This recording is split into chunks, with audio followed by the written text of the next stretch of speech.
file it away, and it might prove, at least at the best, useful, and at the least not boring for you. So yeah, going back, I was homeschooled, so if you think I'm weird, you can blame my mom. And so this provided a lot of opportunity for studying what I was interested in, which at the time, so it was K through 8th grade, was a lot of art stuff, so English and writing and reading and things like that. So it was awesome because I had a lot of freedom to pursue that, but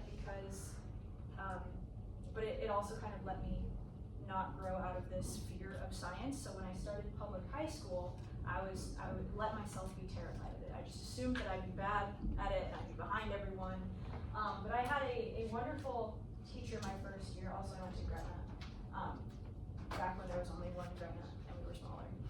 I had one teacher who was really wonderful, and he showed me that it was way less about what you already know and more, are you willing to learn? So I think there's a tendency to regard science and people who like science as already super smart mega geniuses, and science at its core is acknowledging what we know and what we don't know, and then just designing procedures to figure out more about what we don't know.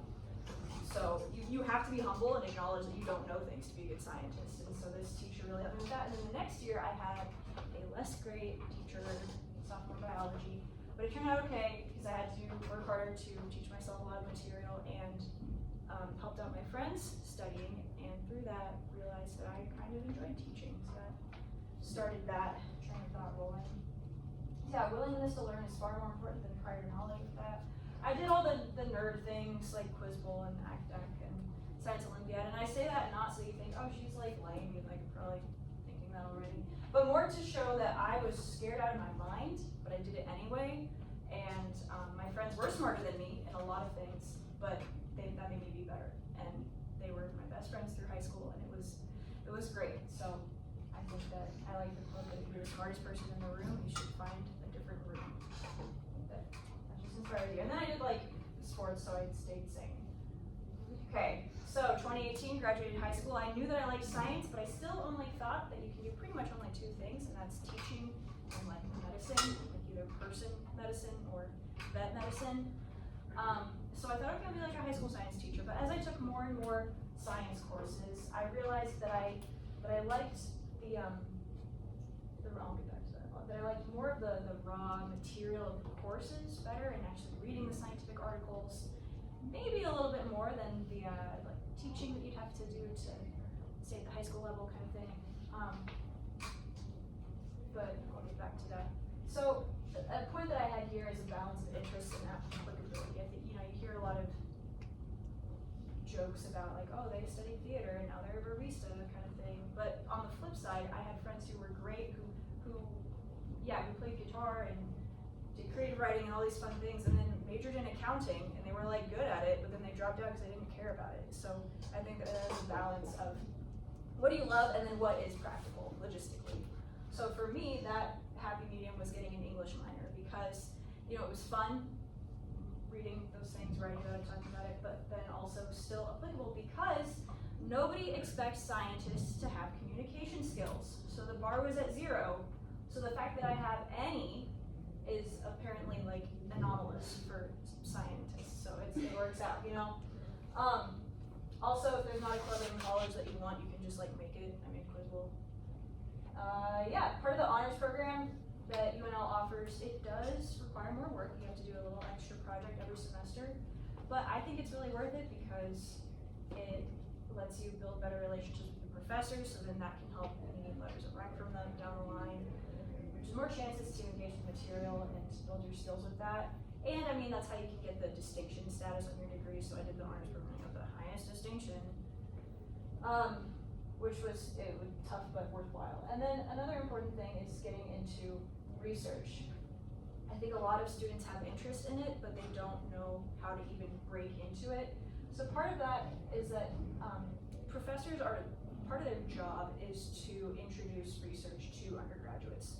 So the path that I took was I took a few classes with a genetics professor that I really enjoyed and respected, and I just asked her like, hey, can I just work in your lab for free? And she said yes, and I will pay you. And she taught me a lot of research methods and coding and things like that, and that was part of her job. So yeah, asking people can get you far. And then another option was internships, really helped broaden my interests and help find what I enjoyed and less enjoyed. Just a quick note about college choice. So for the older students, I know that going out of state and fancy names can be alluring, like a Harvard sounds nice, and Cornell and all those things. But at least for research programs for graduate school, professors, advisors are looking way more at how you used the time wherever you went, rather than just the name of the university.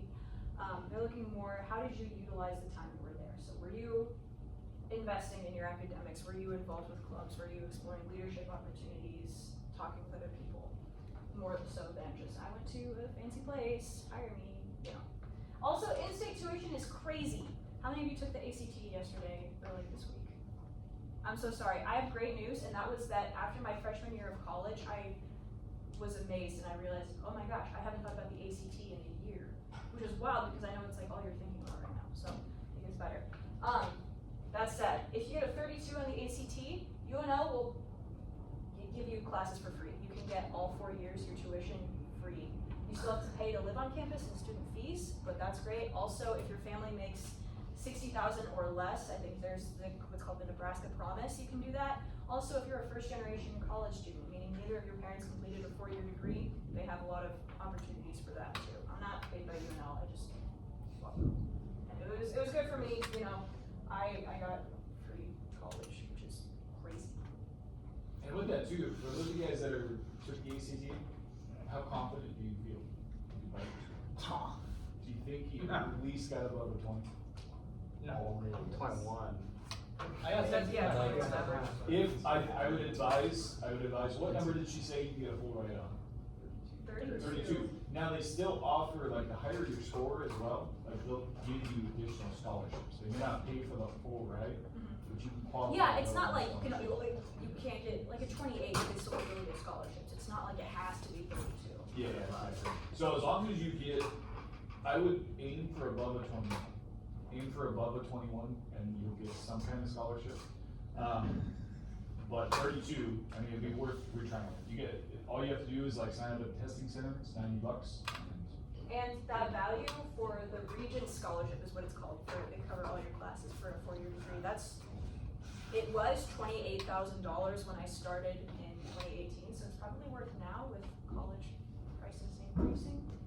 Point being, it's a lot of money. So Dr. Birdsley had a good, Dr. Birdsley. Maybe one day. Professors, I get so used to calling people doctor. Made a good point that $90 seems like a lot, but for the chance of the $28,000 scholarship, those are good odds. Yeah. Other questions at this point?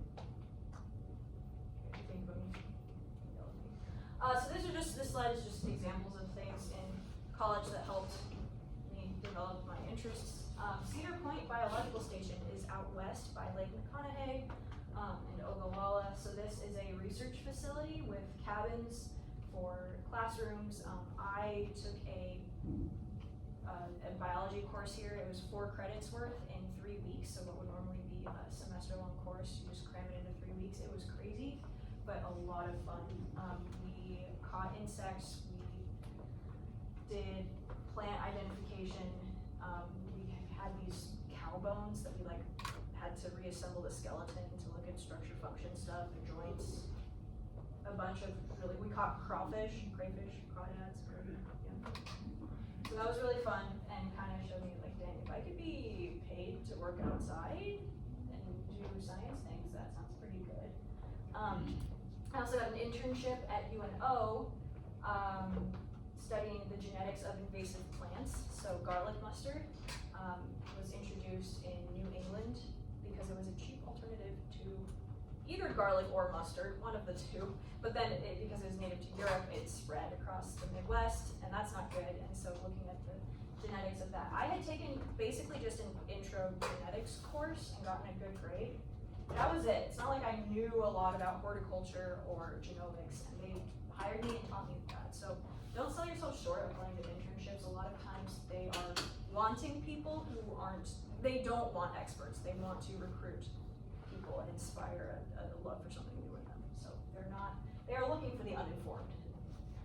Something else, Quiz Bowl Club, if a club doesn't exist that you want, you can make it, it's fun, don't do just classes. This was the title slide for my undergraduate thesis that I had to do to graduate with honors. So we know the nucleus has genes, but the mitochondria has its own genes too. And so that's weird because they're separate genomes, but they're producing proteins that have to work together, right? So it's kind of they're co-evolving. So I got to explore that, which was great because it taught me that I don't like to do a lot of coding. So it was challenging but useful, especially since that's so prevalent in what a lot of jobs are looking for. It's good to know that about yourself, that okay, I can do it to like complete tasks as needed, but not, I don't want my whole career to be that. So this experience made me realize that I missed the outdoor stuff and the lab stuff, so it was good. Something else with honors and doing research is you get to go to conferences and you can make posters summarizing your research, and it gives you practice networking with people and communicating, sharing your ideas. That was good. And then I also got an internship with ADS Biotech, which is a small company in Irvington, it's like East Omaha. And they make chromosome harvesters. And again, I'm not smart enough to build a chromosome harvester, but they hired my dumb self to like follow protocols and tighten screws and I don't know, just get exposure to that kind of stuff. So that's pretty neat. And then I didn't have a good picture to represent teaching, so this was just one of the labs that I taught in. So being a TA, a teaching assistant is a bit of a misnomer. If you're a TA in college, you're doing usually way more than assisting. That oftentimes means that you are running labs by yourself. So once a week, you for 2 or 3 hours, you would have a lab section, and your job is to present the material and help students run the experiment, answer their questions, and then grade for that. It can also mean more assisting would be like the professor is instructing, and then you're kind of roaming around helping with activities or grading. But this was great because it was like boot camp in public speaking. So now things like this just don't bug me because you have to do it so much here. And again, teaching experience was good for, I don't know, have you heard the studies where it's like you learn better when you try to explain it to someone else kind of thing? Like that's a study method, is try to study with someone else and teach it to each other. Kind of the same thing. So it really strengthened my understanding of scientific concepts to how to communicate those most effectively. Okay, so 2022, I graduated from UNL, and I knew that I really liked research. I had that internship, I did the undergrad research. I thought I'm paid to learn and like discover new things. That's pretty incredible. So I knew that I wanted to do more research. Wasn't entirely sure what I would do with a degree, but I knew that I wasn't done taking classes in biology because I was nerdy in like classes. Yeah. My advisors were not much help for me, like my career advisors, because so often for undergrad they are used to, at UNL it's a lot of pre-med students taking the biology major and a lot of pre-vet students and people who want to teach. Great careers, but they didn't know really how to help me apply to graduate school to study more science. So I prioritized the size of the university. I didn't want it to feel super small and isolating. So NDSU is about half the size of UNL. Distance from home, I have nieces and nephews who are little and I wanted to be able to see them kind of often. But the lab studied and then relationship with the advisor in your lab that you'd be working closely with. So NDSU was the best option of all these things. It's in Fargo, North Dakota, which is 6 hours pretty much straight north. It feels a lot like Lincoln downtown, that vibe, but yeah, NDSU is the best combination of that. My lab studied bird hormones, which I know is hilariously specific, but I got to look at the timing of reproduction, so like how do animals know when to reproduce, because like in the Midwest we see things can be really volatile and changing a lot really quickly, and yet pretty consistently animals are having their kids in the spring and summer. How do they know how to do that? So their genes are based on like plasticity or the day length they experience when they're young, and that kind of sets them on this path. Kind of a nature-nurture question. So that was fun. And then because I didn't really know much of anything about grad school and nobody told me, I'm just gonna throw out some components of it. So you still take classes as a graduate student sorry, teaching is very important because this is how you get paid. So you're a TA, you teach a few labs. I taught the anatomy labs. Thankfully, NUSU did not have the budget to have actual dead bodies, so I didn't have to deal with that. It was just models. But with the teaching, that's how the university pays you. If you pursue a graduate degree in the sciences or engineering, a lot of times those positions will be funded through the National Science Foundation or NSF. If you pursue a graduate degree in something more humanities or arts, a lot of times, not always, you have to pay for that yourself, or the scholarships don't cover everything. So, again, something where you need to consider practicality versus passion. Thankfully, both align really well for a scientific graduate degree for me. Fieldwork was a big part of this. So a graduate research degree is about identifying a question and finding an answer to it. So it's performing your own experiments, generating your own data and analyzing it to maybe answer or not answer the question. So this involved, for me, doing field work in Virginia, catching songbirds. So they're called dark-eyed juncos. We'll see pictures of them later. Catching them in nets, taking blood samples, finding their nests, identifying them. It was really fun. And then lab work, so like measuring hormone volumes. In the blood samples, I got to look at gene expression in the brains of some of them. So the hypothalamus is right in the middle of your brain. And I got to use a really expensive scientific equipment to isolate, like cut out the hypothalamus from this teeny tiny frozen brain, and then do a bunch of chemical stuff, and it would tell me the gene like which genes are being expressed. It was pretty neat.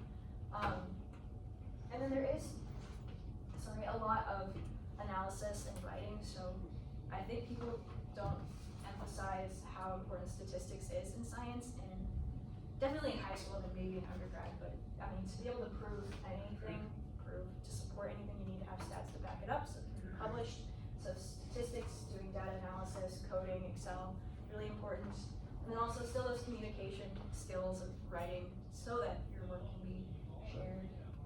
But then something else that's fun is the conferences, which can be kind of stressful if you're presenting your research, but mostly it's just really fun getting to hear a lot of professionals talk about what they love in a less professional setting.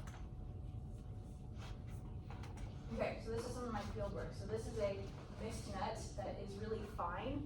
So if you set it up in front of trees, birds can't see it and they'll fly into it, and it's like they fall into these pockets, and then they're all disheveled and confused and grumpy, and you can carefully extract them. This other means by which to trap them is a potter trap. So you prop up the little door, and then if they step on like a spring kind of, the door falls behind them. So you can see the white outer tail feathers. We refer to that as tail white, and it is related to testosterone. So the more testosterone a male junco would have, the more tail white would have. So that's like a breeding signal kind of thing. This is taking a blood sample from a bird. We would take a blood sample from them at a vein similar to where you would get your blood taken at the doctor's. Very small, just in the palm of your hand. Then I just wrote this slide from a different presentation. So the feathers here, I have that picture up here to explain that isotopes, right? Same element, same number of protons, but different number of neutrons. There's different concentrations of the hydrogen atom across North America. And from that, combining in water, and the water going into plants, and animals eating the plants, and animals growing tissue with water from the stuff they ate that had those certain isotope concentrations, we can take a feather, blow it up, and based on like an equation, it can tell you approximately where in North America the bird grew that feather based on the isotope signature that we get from the feather, which is insane that we got to do that. Then these are 2 6-day-old juncos. They fit right in your hand. I got to put hands on them. It was really fun. I missed them. Okay, something else that we did was put transmitters on some female birds. So this is a Sharpie for scale. This transmitter is about the size of one of your fingernails, and it weighs half a gram, or half a paperclip. Hi, can I please have Randy to the office? Yep, he's on his way. Best of luck, Randy. So this, it fits like a little backpack on the legs of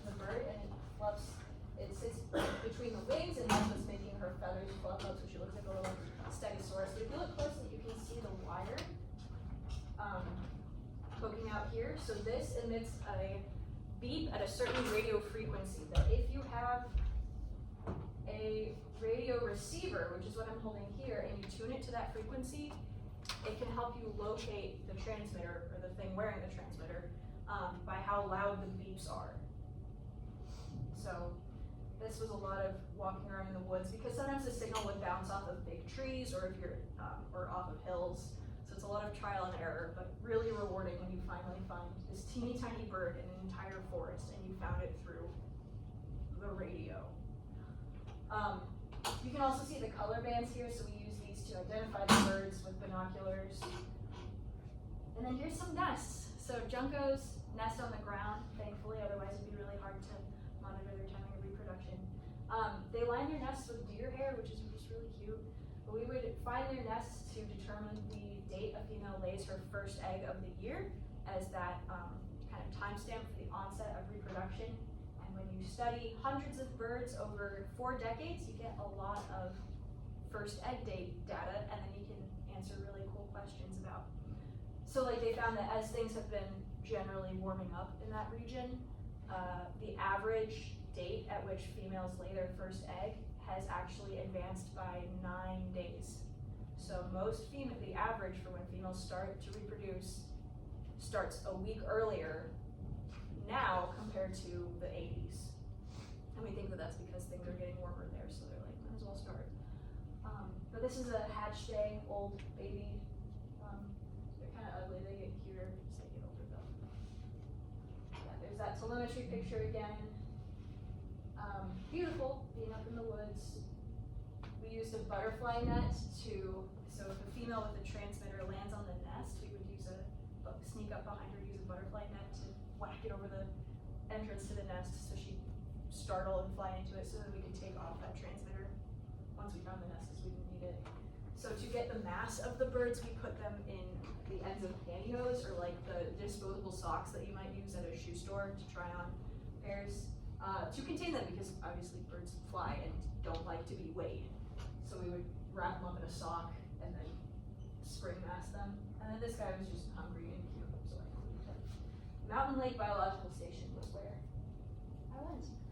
So now I am hired by the National Wild Turkey Federation, but I work for Nebraska Game and Parks. It's kind of confusing, it's because of the funding thing, but I get to work for both organizations, and my job is the Wild Turkey Program Manager, so it's looking at a lot of data analysis, so that population and harvest data, and using that to suggest season parameters. Like if turkey numbers are way up and they're causing problems for landowners, or like they're eating food for my cattle, then we can say maybe we can increase hunting permits for this year so that that number can be brought down again. Or, as in the case for the past 15 years, maybe numbers are declining, so we need to look at reducing the season duration or reducing number of permits to help those numbers bring back up to allow a lot of hunting opportunity for the residents and non-residents.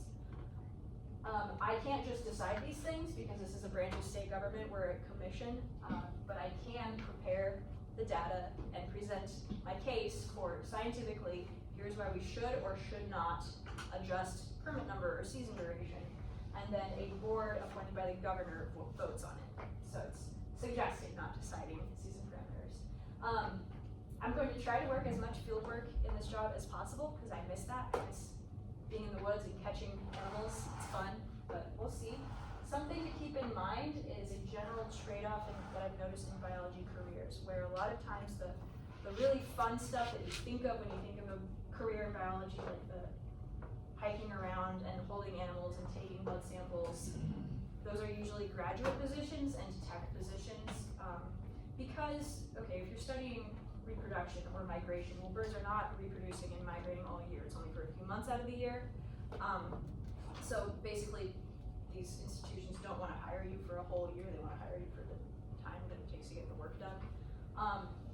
So those jobs tend to be temporary, really physically grueling, just because you can be in very remote places. I was living on top of a mountain. And then the more you are paid, generally the less actual field work you're doing. So my bosses at the Game and Parks Commission make way more than I do, but their job is a lot of meetings and budgeting and talking to commission members, so just keep that in mind. A common pattern you'll see in biology is that students will kind of get their jitters out and do the fun field work while they're younger. You know, you're less likely to be married with a kid, so you're more mobile and can do those fun things, and then settling down when you want a job that has health insurance with it or pays more, and you're less interested in moving around. And then something else that I'm remembering is that this is not a life sentence.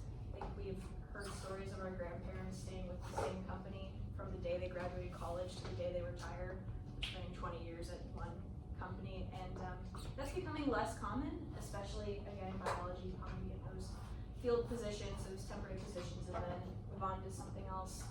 So it's yeah, you don't have to stay where you are forever.